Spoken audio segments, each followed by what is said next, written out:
بلوچستان کے شہر تربت میں S S P catch Bahram Khan Mandokhel نے اپنے دفتر میں نیشنل پریس کلب تربت کے صحافیوں کو پریس بریفنگ دیتے ہوئے کہا کہ تربت شہر میں حالیہ ہونے والے دونوں ٹارگٹ کلنگ کے واقعات کی باریک بینی سے تحقیقات کر رہے ہیں۔ متاثرین کو انصاف کی فراہمی کی ہر ممکن کوشش کی جا رہی ہے۔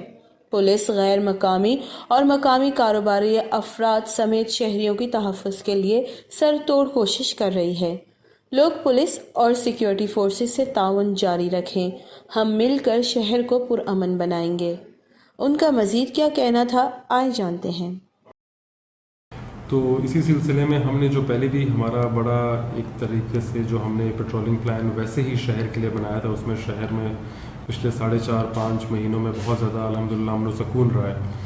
تو ہم بالکل اسی کو جو ہے نا، اسی پلان کو ہم دوبارہ دیکھ رہے ہیں کہ اس میں ایسی کہاں پہ کسی جگہ پہ اگر کسی قسم کی کمی ہو تو اس کمی کو پورا کرنے کے لیے ہم کوشش کریں گے، اور کوشش کر رہے ہیں اس کو اور بہتر بنانے کے لیے۔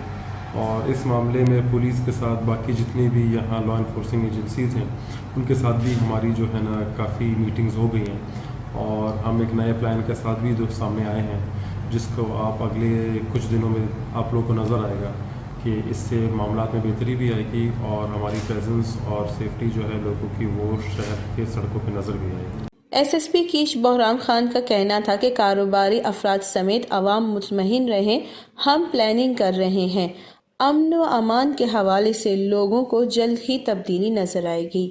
وش نیوز، کیچ۔